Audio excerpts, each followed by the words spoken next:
नमस्कार, राधे राधे। स्वागत है आप सभी का आपके चैनल सरकार रोजगार विद स्टडी जीके के साथ।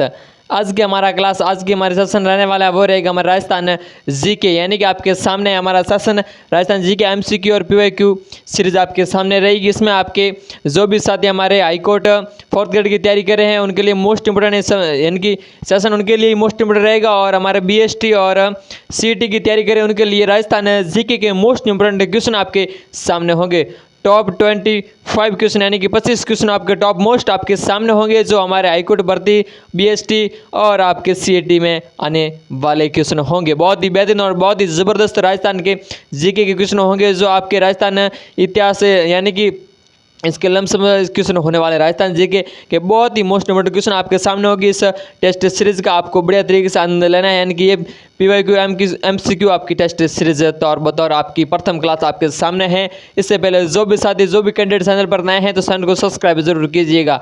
हर नई टेस्ट सीरीज जीके रिलेटेड और जो भी कॉम्पिटिटिव रिलेटेड क्वेश्चन है वो इस चैनल पर आपको वीडियो देखने को मिलते रहेंगे, तो चैनल को सब्सक्राइब जरूर कीजिएगा। और बढ़िया तरीके से इस सेशन को रिवीजन है, बढ़िया तरीके से आपके एमसीक्यू निकालने हैं, क्योंकि फोर्थ ग्रेड हाईकोर्ट की भर्ती का एग्जाम है वो दिसंबर या फिर जनवरी के समथिंग होने वाला है। तो आपके पास 1 से 2 माह बढ़िया तरीके से अपने राजस्थान जीके को कवर करना है। और देखिए, ऐसी बात है कि राजस्थान जीके है वो आप चाहे किसी भी भर्ती के लिए पढ़ो, लेकिन आपके लिए मोस्ट इंपोर्टेंट होने वाला है। यानी कि आप किसी भी भर्ती में, आपके राजस्थान में आप किसी भी एग्जाम को दोगे तो आपके लिए राजस्थान जीके को पढ़ना ही पड़ेगा। अगर आप इसमें आपके जैसे हाईकोर्ट में इतिहास नहीं है, बाकी संपूर्ण टॉपिक आपके सामने राजस्थान के मेले, कल्चर, मंदिर है वो आपके संपूर्ण टॉपिक, यानी कि इसमें कला संस्कृति संपूर्ण टॉपिक हैं, तो ये आपके सबसे मोस्ट इंपोर्टेंट टॉपिक होते हैं। इनमें काफ़ी कन्फ्यूजन होता है। तो आपके सामने आज के हमारे एमसीक्यू टेस्ट सीरीज रहेगी। एमसीक्यू और पीवाईक्यू हमारे आरएसएस बोर्ड द्वारा अन्य जो भी भर्तियों में क्वेश्चन पूछे गए हैं वो आपके सामने होगी। तो सर्वप्रथम क्वेश्चन आपके सामने रखा जाएगा, बढ़िया तरीके से आपको मस्त आराम से बढ़िया बेहतरीन ढंग से क्वेश्चन को देखना है। और ये क्वेश्चन है 90% यानी कि 95% मैं कह सकता हूँ आपके एग्जाम में आने लायक और एग्जाम में आए हैं और एग्जाम में आएंगे, ये क्वेश्चन आपके सामने होंगे। तो बीएसटी और सीईटी का और राजस्थान हाईकोर्ट फोर्थ ग्रेड की तैयारी करें उनके लिए सेशन बहुत जोरदार और धमाकेदार होने वाला है। तो क्वेश्चन सर्वप्रथम आपके सामने रहेगा, एक वर्ष में क्या पूछा गया इस पर बात करेंगे। तो बढ़िया तरीके से पढ़ना है भाई। क्वेश्चन नंबर 1 में पूछा गया आपके मौसर के बारे में भाई, किसके बारे में पूछा गया। क्वेश्चन नंबर 1 में पूछा राजस्थान में मौसर किसे कहते हैं भाई।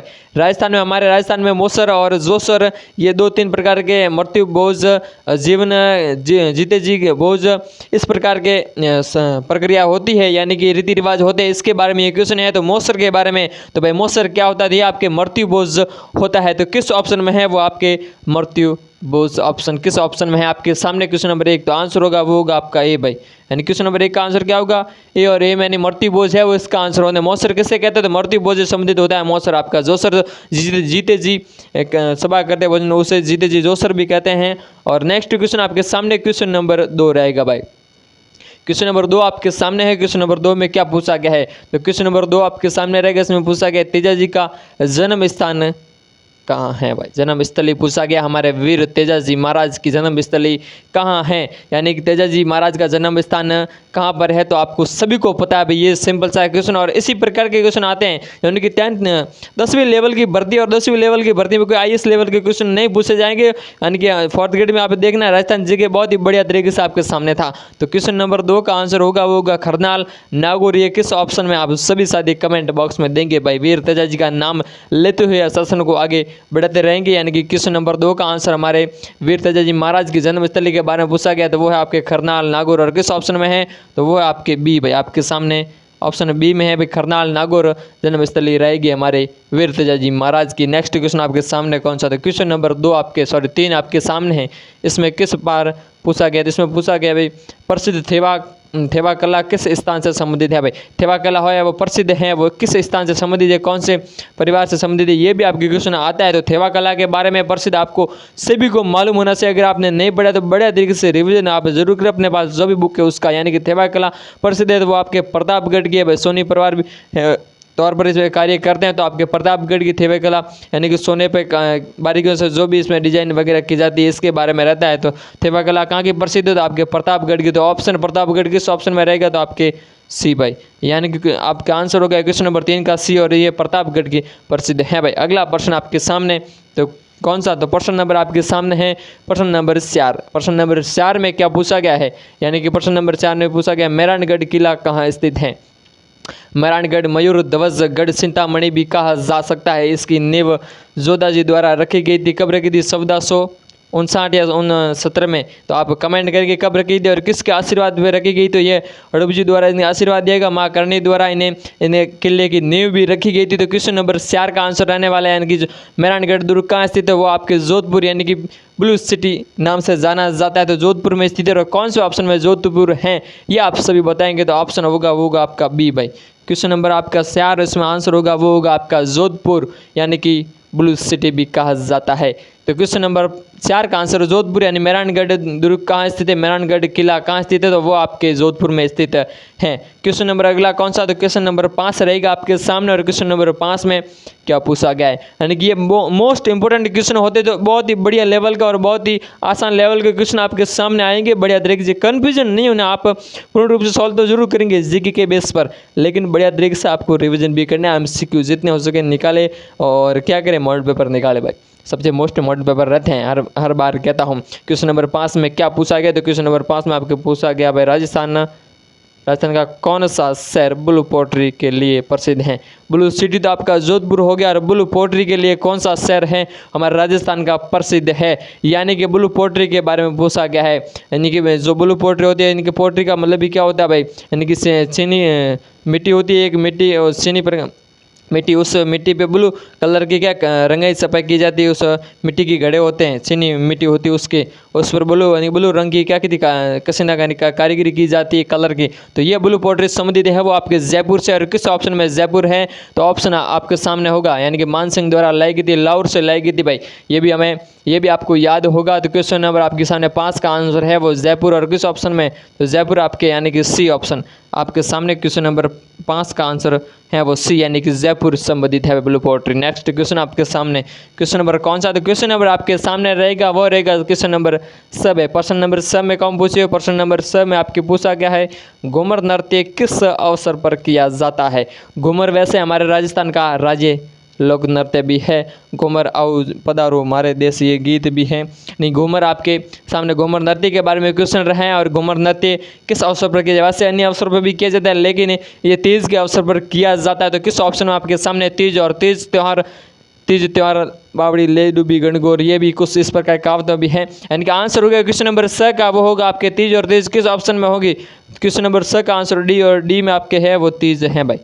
आंसर होगा डी। अगला प्रश्न आपके सामने रहेगा क्वेश्चन नंबर कौन सा? तो 7 आपके सामने है। और क्वेश्चन नंबर 7 में क्या पूछा गया? क्वेश्चन नंबर 7 में आपके किसके बारे में पूछा गया? तो वो पूछा गया भाई राजस्थान में आदिवासियों का कुंभ किस मेले को कहा जाता है भाई। आदिवासियों का कुंभ, आदिवासियों का महाकुंभ भी कहा जाता है। और ये आपके बाणेश्वर डूंगरपुर, यानी कि आंसर होगा वो का बाणेश्वर डूंगरपुर नवा टापरा, उस जगह पे ये भरता है। तो आपको आंसर देना है वो कौन सा देना है? बाणेश्वर डूंगरपुर। और किस ऑप्शन में है ये आपको कमेंट करना है ABCD में से। तो बाणेश्वर है वो आपके 3 नदियों के संगम पर स्थित हैं। तो कौन सी सोममाही जाखम पर स्थित है। और ये भी आपको प्लस पॉइंट आपको साथ साथ में याद रखने हैं। तो आंसर होगा क्वेश्चन नंबर आपका 7 और आंसर होगा बाणेश्वर धाम डूंगरपुर। और ये नवा टापरा डूंगरपुर में स्थित है। तो आंसर होगा बाणेश्वर धाम डूंगरपुर। किस ऑप्शन में? तो आंसर होगा बी भाई, यानी कि बी में आपके बाणेश्वर धाम डूंगरपुर है। अगला प्रश्न आपके सामने होगा क्वेश्चन नंबर कौन सा? तो क्वेश्चन नंबर आपका 8। क्वेश्चन नंबर 8 सभी साथियों के सामने है। क्वेश्चन नंबर 8 में क्या पूछा गया है? यानी कि क्वेश्चन नंबर 8 में आपके पूछा गया इलोजी की सवारी कहाँ निकाली जाती है। इलोजी की सवारी यानी कि अलग अलग जगह अलग अलग प्रकार से निकाले जाते हैं। मारवाड़ में मोस्ट इंपोर्टेंट निकाली जाती है। और कहाँ निकाली जाती है? बिना इसर की सवारी का भी प्रश्न आपके सामने आता है, तो वो जैसलमेर की होती है। और इलोजी की सवारी है वो बाड़मेर, यानी कि आपके ऑप्शन कौन से? तो बाड़मेर निकाली जाती है।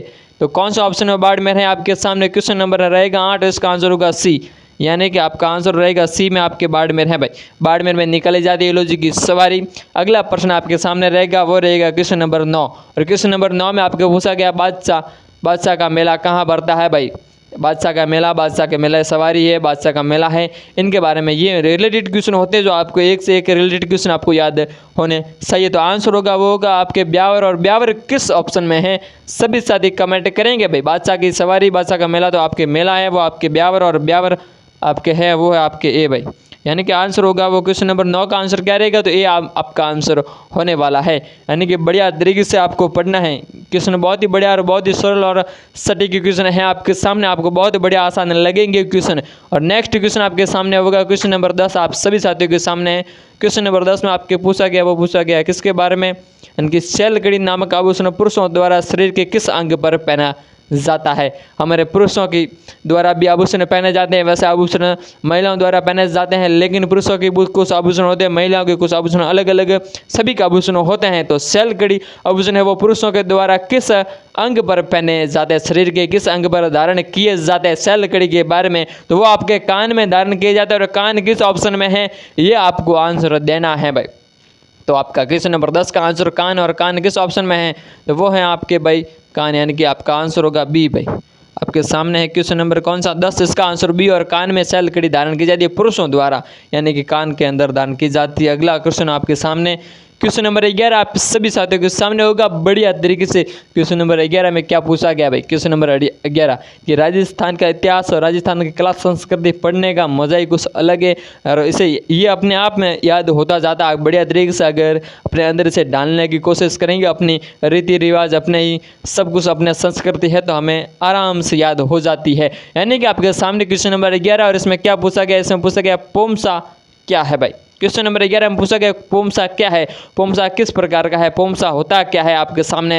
वैसे पोमसा आपको पता हो तो पीला पोमसा होता है, गुलाबी पोमसा होता है, शेड का पोमसा होता है, इस प्रकार के और अनेक प्रकार के इसमें अलग अलग होते हैं। तो आंसर होगा वो होगा एक ओढ़नी का प्रकार होता है। पोमसा क्या है, महिलाओं द्वारा धारण की जाने वाली एक ओढ़नी होती है, यानी कि उसे ओढ़ना भी कह सकते हैं आप, सुंदरी भी कह सकते हैं, इस प्रकार से पोमसा कहा जाता है। तो आंसर होगा वो होगा ओढ़नी का प्रकार किस ऑप्शन में है, तो वो है आपके बी, यानी कि आंसर होगा क्वेश्चन नंबर 11 का आंसर बी होने वाला है कि एक ओढ़नी का प्रकार होता है। अगला प्रश्न आपके सामने क्वेश्चन नंबर कौन सा, क्वेश्चन नंबर रहेगा 12, यानी क्वेश्चन नंबर प्रश्न नंबर 12 दौर होमो है, और प्रश्न नंबर 12 ने पढ़न धड़ान के देनो उत्तर थेपनो है। तो प्रश्न नंबर 12 आपके सामने, और इसका उत्तर देना है कमेंट बॉक्स में। तो पूछा गया क्या, यानी कि तमाशा लोक नाट्य होता है। तमाशा नामक लोक नाट्य मूल रूप से कहाँ से संबंधित होता है, यानी कि तमाशा लोक नाट्य है वो मूल रूप से कहाँ से संबंधित है, क्वेश्चन नंबर 12 में पूछा गया है। वैसे हमारे राजस्थान में कौन लेके आया था, ये भी आप सभी साथियों को कमेंट करना है। तो आपके ये आंसर है वो आपका महाराष्ट्र होने वाला है, यानी कि मूल रूप से ये महाराष्ट्र से संबंधित था भाई तमाशा लोक नाट्य। तो आंसर होगा महाराष्ट्र, और महाराष्ट्र किस ऑप्शन में है, तो वो है आपके सी, यानी कि आपका क्वेश्चन नंबर 12 का आंसर होगा वो होगा आपका सी भाई, महाराष्ट्र आंसर होने वाला है। अगला प्रश्न कौन सा, तो क्वेश्चन नंबर आपके सामने रहेगा वो रहेगा आपका प्रश्न नंबर 13 भाई। प्रश्न नंबर 13 आपके सामने है, बढ़िया तरीके से जवाब देना है। यानी कि क्वेश्चन नंबर 13 में क्या पूछा गया, आपको पढ़कर बढ़िया तरीके से आंसर करना है। क्वेश्चन नंबर 13 में आपके पूछा गया है विजय स्तंभ कहाँ स्थित है भाई। राजस्थान में विजय स्तंभ के बारे में क्वेश्चन हर बार कहीं ना कहीं आपके सामने आएगा। विजय स्तंभ कहाँ पर स्थित है, तो वो आपकी कहाँ स्थित है, ये कमेंट बॉक्स में सभी साथी आंसर देंगे। तो विजय स्तंभ आपके चित्तौड़गढ़ यानी कि चित्तौड़ किले में स्थित है, चित्तौड़गढ़ किले में आपके स्थित है। और चित्तौड़गढ़ का इस किला कहाँ स्थित है ये आप कमेंट करेंगे। तो आंसर होगा चित्तौड़गढ़ किला, और किस ऑप्शन में है, तो क्वेश्चन नंबर आपके सामने होगा 13, और इसका आंसर होगा डी, यानी कि डी चित्तौड़गढ़ किला आपका आंसर होने वाला है। अगला कौन सा क्वेश्चन नंबर शब्द आपके सामने होगा, क्वेश्चन नंबर प्रश्न नंबर शब्द थारे होमो है, बढ़िया तरीकों पढ़ने जवाब देनो है। तो अँ वास्ते यो टेंशन नहीं लेनी, और बढ़िया तरीकों जवाब दो तो ही बढ़िया रही, बढ़िया तरीकों पढ़ो। और क्वेश्चन नंबर शब्द आपके सामने इसमें पूछा गया भाई राजस्थान में विवाह के अवसर पर सर्वप्रथम कौन सा गीत गाया जाता है, या फिर आप इसे भी इस तरह से पढ़ सकते हैं राजस्थान में विवाह का पहला गीत कौन सा है भाई। यानी कि आपके सामने क्वेश्चन नंबर शब्द में पूछा गया भाई सर्वप्रथम राजस्थान में विवाह के अवसर पर कौन सा गीत गाया जाता है, या राजस्थान में विवाह का पहला गीत कौन सा होता है। तो सभी साथियों को पता है, अगर आपकी शादी नहीं हुई तो आपके भाई की होगी आपके सिस्टर की होगी, तो उन्हें उस समय उनकी जब शादी हुई थी तो सर्वप्रथम कौन सा गीत गाया होगा आपको पता ही होगा। तो आपको आंसर देना है वो होगा आपके विनायक यानी गणराज गजानंद सर्वप्रथम सिमरो गजानंद, ऐसे गीत गाए जाते हैं। गजानंद को बुलाया जाता है और अपने घर के अंदर बिठाया जाता है प्रांगण में, तो गजानंद जी का गीत गाया जाता है, विनायक पूजन गीत गाया जाता है। तो आंसर कौन सा होगा भाई, विनायक गीत। और किस ऑप्शन में आपके विनायक गीत है, तो वो है आपके 14 नंबर का आंसर होगा वो होगा ए भाई। क्या होगा आंसर होगा ए। अगला प्रश्न कौन सा, तो क्वेश्चन नंबर आपके सामने रहेगा वो रहेगा क्वेश्चन नंबर आपका 15 नंबर प्रश्न आपके सामने। 15 नंबर प्रश्न में आपके क्या पूछा गया है, 15 नंबर प्रश्न में आपके पूछा गया वो पूछा गया है ऊँट की खाल पर चित्रांकन किस शैली की विशेषता है भाई। ये मोस्ट इंपोर्टेंट क्वेश्चन है, हर बार बढ़िया तरीके से पूछा जाएगा आपके सामने, यानी कि ऊँट की खाल पर सोने की मीनाकारी भी करना ही इस प्रकार के क्वेश्चन आपके सामने होंगे। यानी कि किस शैली की विशेषता ऊँट के खाल पर सोने की चित्रांकन करना है। चित्रांकन यानी उसके अलग अलग प्रकार से, तो ये इस प्रकार के होती है। तो ये आपका आंसर होगा वो होगा बीकानेर की, और बीकानेर में ही बीकानेर के जो भी चित्रांकन थे वो अपने क्या करते थे भाई, इसके अपने खुद के चित्रांकन के नीचे अपना नाम भी लिखा करते थे, ये भी उनकी विशेषता थी। तो आंसर होगा वो होगा बीकानेर, और बीकानेर आपके किस ऑप्शन में है भाई। बीकानेर का नाम सुन के बहुत कुछ याद आता है, यानी कि आंसर होगा वो होगा आपका सी भाई। क्या होगा, सी, माँ करने का धाम, यानी कि आंसर होगा वो होगा आपका सी भाई, बीकानेर इसका आंसर होने वाला है। अगला प्रश्न आपके सामने रहेगा क्वेश्चन नंबर 16 आपके सामने बढ़िया तरीके से। और क्वेश्चन नंबर 16 में क्या पूछा गया है, क्वेश्चन नंबर 16 में आपके पूछा गया है भाई, कोवल्यमाला ग्रंथ किसके द्वारा लिखा गया था। यानी कोवल्यमाला है वो ग्रंथ है वो किसके द्वारा रचित किया गया था, किसके द्वारा लिखा गया था। क्वेश्चन नंबर आपके सामने 16 में पूछा गया है, तो आंसर देना है। तो वो लिखा गया था हमारे उद्योतन नैन सूरी द्वारा लिखा गया था। किस ऑप्शन में है उद्योतन सूरी, तो उद्योतन नैन सूरी आपके किस ऑप्शन में है। तो क्वेश्चन नंबर 16 का आंसर होगा वो होगा आपका सी भाई, उद्योतन नैन सूरी आपका आंसर होने वाला है। अगला क्वेश्चन आपके सामने रखा जाएगा, क्वेश्चन नंबर आपके सामने रहेगा 17, और बहुत ही बढ़िया क्वेश्चन है भाई। इन्हें पढ़ना और इन्हें समझना अपने आप में समझ आ जाएंगे आप बढ़िया तरीके से। एक एक क्वेश्चन को देखते जाइए और इतने मस्त लगेंगे कि जैसे आपने याद हो गए ऐसे लगेंगे। और क्वेश्चन नंबर कौन सा, तो क्वेश्चन नंबर 18 आपके सामने 18, क्वेश्चन नंबर 18 आपके हम हैं। और क्वेश्चन नंबर 18 में क्या पूछा गया है भाई, क्वेश्चन नंबर 18 में आपके पूछा गया है, सॉरी क्वेश्चन नंबर 16 हो गया और 17 आपके सामने रहेगा वो रहेगा, यानी कि गुर्जर प्रत्यार शैली का अंतिम व सबसे भव्य मंदिर कौन सा है और कहाँ स्थित है, ये आपको कमेंट बॉक्स में करना है। मंदिर का नाम तो मैं बता दूंगा, अगर आपको पता है तो आप भी साथ ही कमेंट करेंगे, लेकिन वो मंदिर कहाँ स्थित है ये भी अगली भर्ती में पूछा गया था। इससे पीछे भी पूछा गया था, फोर्थ ग्रेड में, इस फोर्थ ग्रेड से पहले भी पटवार में पूछा गया था। तो बार बार ऐसे क्वेश्चन आते हैं बढ़िया तरीके से आपको, यानी इन क्वेश्चनों को हाईलाइट नहीं, यानी कि बढ़िया तरीके से मोस्ट बढ़िया तरीके के पेन लेके हेडिंग पर डालने पे ऐसे क्वेश्चन हर बार पूछे जाते हैं। तो आपके सामने गुर्जर प्रत्यार शैली का भव्य और अंतिम मंदिर पूछा गया था, वो आपके किराड़ू सोमेश्वर मंदिर है। और ये आपका मंदिर कहाँ स्थित है, आप सभी साथी कहाँ करेंगे, ये कमेंट बॉक्स में कहना मंदिर कहाँ स्थित है। और इसका आंसर होने वाला है वो होगा किराड़ू सोमेश्वर मंदिर। और किस ऑप्शन में है, तो वो होगा आपके डी भाई, यानी कि किराड़ू सोमेश्वर मंदिर है वो इसका आंसर होने वाला है, यानी कि आपका क्वेश्चन नंबर 17 का आंसर डी। नेक्स्ट क्वेश्चन आपके सामने होगा क्वेश्चन नंबर आपका कौन सा 18, प्रश्न नंबर 18 आपके सामने। और प्रश्न नंबर 18 में क्या पूछा गया है, प्रश्न नंबर 18 बढ़िया तरीके से पढ़कर आंसर देना है। क्वेश्चन नंबर 18 में पूछा गया निम्न लिखने में से कौन सा मंदिर चित्तौड़गढ़ में स्थित नहीं है या नहीं है। इनमें से कौन सा एक मंदिर जो आपके चित्तौड़गढ़ में स्थित नहीं है, बाकी तीनों चित्तौड़गढ़ में स्थित है, लेकिन एक है वो आपके चित्तौड़गढ़ में स्थित नहीं है। कौन सा मंदिर है, तो वो आपके शिला देवी का मंदिर होता है। शिला देवी, शिला माता का मंदिर है वो आपके चित्तौड़गढ़ में स्थित नहीं है।